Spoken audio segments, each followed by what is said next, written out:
Talking about chapter 3, section 4. And the big idea is that the Constitution reflects the values and the goals of the society that creates it.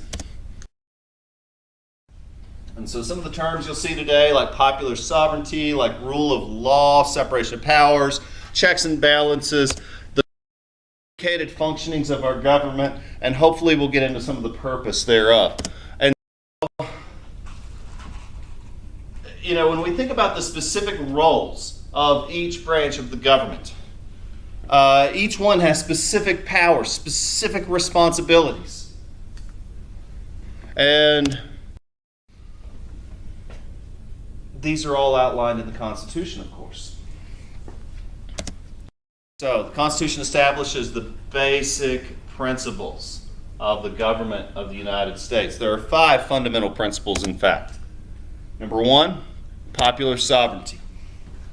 The idea that if we are going to try to represent the best interest of people, we got to figure out what people want. And if the people have that power in making decisions, true, real power, well, then we call that popular sovereignty, the rule of the majority. But we also believe in the rule of law. No matter how much you dislike a leader, they have the same rights to legal counsel, the same privileges of a jury of their peers, and of a trial within a court of law. Because after all, we all want justice until we need mercy. And that's just human nature. And our society is built on that idea. But we also believe in the separation of powers. That is the split of authority among these 3 branches of government. And admittedly, that complicates matters. If you want a 4-day school week, it could take 3 years to get that idea passed. Just in Henderson County. Not to mention at the state level, it could take a decade. At the national level, it might have been going on since the 60s. Things take a very long time. We were talking about universal health care. Presidents have been trying to get that passed since Harry Truman. And so it might continue through the rest of our lives. And our kids might someday enjoy that, but that's how long it can take to get things done. It took 70 years for women to get the right to vote. We also believe in checks and balances. Checks and balances meaning that the president can be limited if he declares an executive order that violates the Constitution or federal law. The legislative branch can also limit the president, and the president can also act unilaterally when necessary. So he has checks and powers over the other branches as well. And these are all based around the ideas of federalism, which you guys have been creating your ads about what federalism is and why it should be implemented in our country. It is namely the balance of power between states and the federal government. But there have been changes in the meaning of republic over time. When Plato wrote the book, The Republic, the idea was that those who owned land, those who had wealth, those who were male, those who were free, those who were citizens were the only ones intellectually capable of representing the interests of their people. That was the prevailing idea of democracy at his time. And it's obviously evolved. In 1828, you didn't have to own property anymore. In 1865, you didn't have to be white anymore. In 1920, you didn't have to be male anymore. In post-Vietnam, you didn't have to be 21. And so who represents us? Well, it's still not everyone, right? You guys don't get to vote. And so we're still not in a full we don't let babies vote. I love Avery, but he's not picking our next president. And he may never. And he probably shouldn't ever. He's a baby. We should work on talking first. And so, what does representation mean? Well, that idea has evolved once more. Let's unpack some of these. First, popular sovereignty. This is the notion that the power lies with the people. Popular as in what do the people want? Sovereignty as in the power.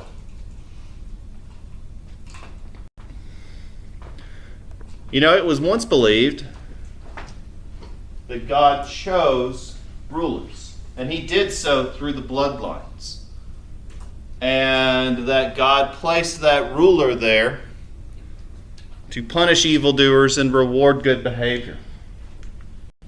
John Locke said, no, the government derives its power from the consent of the governed, and we based our civilization on that. So the power lies with the people. And this is ensured through the election process. Theoretically, anyone could run for president. Now, to get the national attention, it requires a considerable degree of resources, but theoretically, anyone can do it. It tends to come down to the two major parties because they represent the largest coalitions, ergo the most people and the most money. But once more, if Alyssa felt so led, she could run for president. There's only a handful of stipulations. She's got to be in her 30s. She has to have been born here, not convicted of a felony. Handful of simple things. We live in the rule of law. And that is the principle that the law applies to everyone. And I get that this Mueller investigation, and I get that the proceedings are taking a very long time. The argument for vigilante justice has always been that it's quicker. However, the inherent problem in vigilante justice is that it makes mistakes. If you rush in, grab someone, and hang them without proper proceedings, they might be innocent. And every now and then someone goes to prison and languishes in prison, though they are innocent, and it is not proven until much later. So if we make mistakes as slow as our process is, then we need to be extremely careful. So rule of law means that the power of government is limited. Limited. The amendments guarantee your protections from the government. This applies to everyone, especially the government.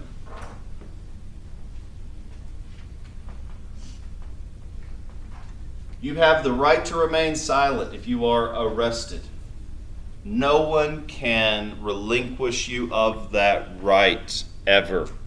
You can never be compelled to speak.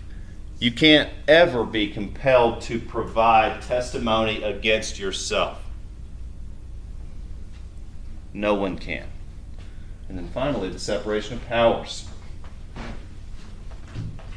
Separation of powers means the split of authority between the executive, the legislative, and the judicial branches of government. We do believe in the importance of having an executive. If the North Koreans do drop in, we believe that it is important that someone can assume emergency powers and direct our defense. Or if we have a crisis, if a tsunami hits the southeast and wipes it out, there's going to need to be a lot of resources directed quickly and efficiently from one branch. And that's why we have an executive. But at the same time, since we have a rule of law, and those laws are made from representatives whom we elect, the idea there of this separation of powers is that it should be as fair as possible. And finally, balances. Checks and balances means that it is a system in which each branch of government is able to check the power of the other. Sometimes the presidential elections can feel like a popularity contest.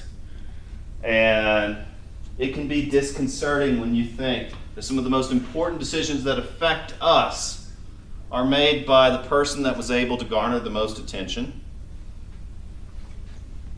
And so it's to our advantage that we have an entire branch of government that operates outside of the political process. The Supreme Court doesn't care if you know their names. They don't. In fact, many of them try to stay out of the news. Why? Because they don't need your vote. Once they're appointed for life. They can be impeached, but it's never been done to my knowledge. Not at the federal level. Some states have impeached justices, sure, but to my knowledge, it's never been done at the federal level. They either die in their position, in fact, they often die in their positions, or they retire. And so their whole purpose is to stay outside of the political process and to make sure that these crazy politicians don't do anything that breaches the rules.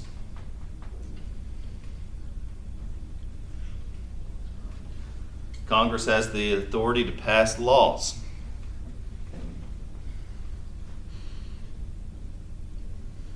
But what if a number of states gang up and pass a law that benefits only that section of states?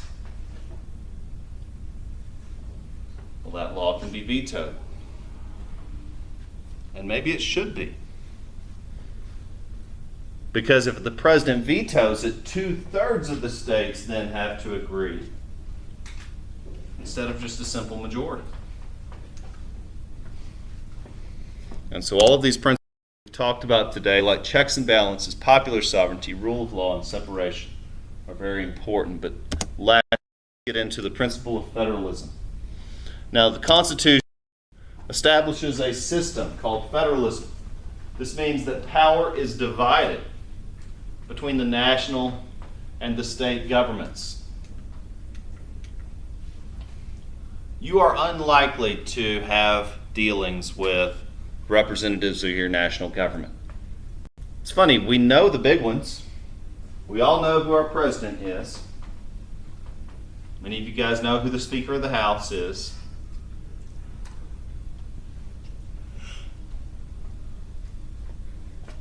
But it's sad to think that so many people don't know who our local representatives are.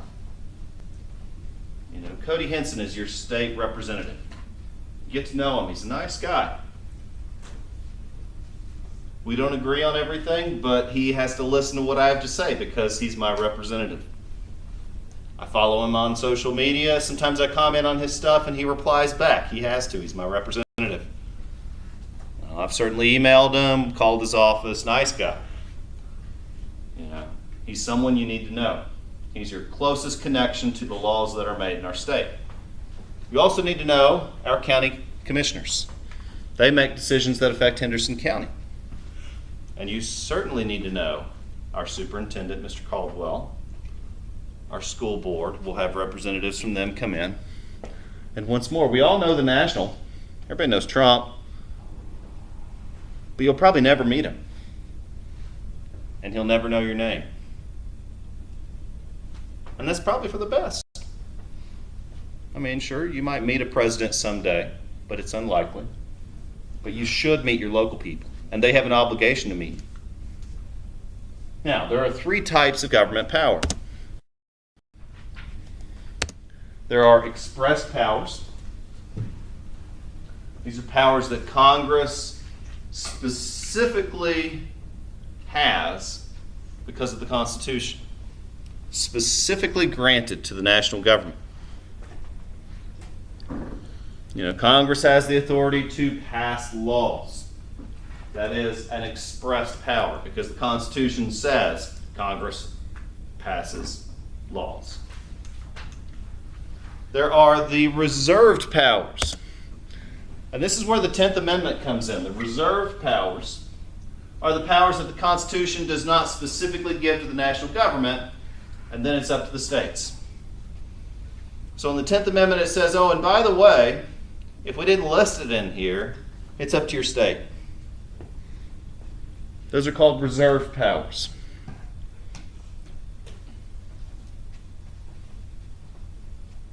If the state of North Carolina wants to allow gambling, that's their prerogative. If they want to create a universal health care system, Boston essentially has one. That's their prerogative. If they want to offer free tuition for college universities, Tennessee has that for 2 years. All young people in Tennessee may attend college for 2 years for free. They don't have early colleges. Everybody gets to go. It's not that far from us. That's a huge change, right? That's a big difference from us. That's their prerogative. And then finally, there are concurrent powers. These are powers exercised by the state and federal governments. Law enforcement, for example. If a federal crime were committed in Henderson County, and it happens, like let's say, what was it, about a year ago, the guy was on the loose in Pisgah Forest. He had murdered someone. He was being hunted by the police. He got out of the forest near Mills River, killed someone, took their truck. He was on the run, had fled multiple counties. Transylvania was chasing him. Henderson was chasing him. He was finally caught in McDowell. Was eventually found in McDowell County. That was a major manhunt. Multiple counties collaborating. I'm sure the feds were involved. The FBI may have sent representatives. And once more, that is a concurrent power in regards to law enforcement, particularly if you had crossed state lines. Now, the Supremacy Clause establishes that the Constitution is the highest law in the land. Henderson County has an awful lot of freedom when you think about it. We can make a number of rules that pertain particular to us, and we don't always have to go with what the state or the national government wants. But there's a major caveat there. We cannot violate the Constitution. North Carolina cannot violate the Constitution. For example, in the era of Jim Crow, the 15th Amendment required that all people be able to vote regardless of race. Some states threatened to annul that law, saying we're just not going to follow it. Federal troops were placed in those states. Then states like Mississippi said, well, we're just going to pass poll taxes. Same in North Carolina. Or, well, we're going to pass a literacy test that only black people have to take. These were seen as loopholes, which were then removed with the Voting Rights Act of 1965. Once more, the Constitution proved durable in that North Carolina's unwillingness to follow it didn't make it go away. But it also proved adaptable, and that it can be changed, like the 19th Amendment, to meet the needs of a population.